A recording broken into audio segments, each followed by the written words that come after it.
Vine a estas alturas de mi vida a descubrir a Juan del Encina, por lo siguiente. Yo soy muy fan de la música medieval en general.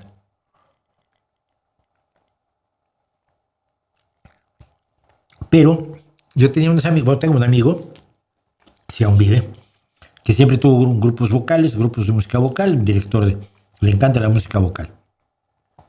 Y tenía una canción que era la de hoy comamos y bebamos y cantemos y holguemos.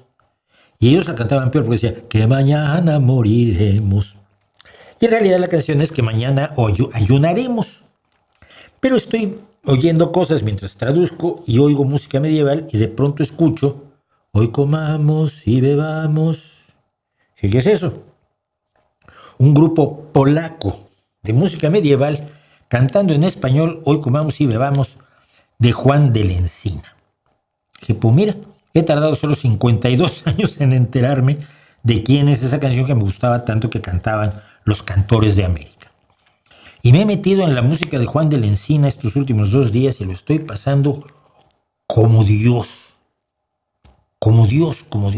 Me lo estoy pasando maravillosamente bien con la música profana de Juan del Encina. A mí me gusta la música medieval profana, no me gusta la música medieval religiosa, con algunas excepciones, porque la onda profana de la música medieval es extremadamente cachonda y sabrosa y emocionante y profunda, ¿no? Había esa otra canción de la que está enamorada, Maguera Pastor, aunque era pastor, que es un poema que yo leí alguna vez en mi infancia, en algún libro de literatura, que también resulta ser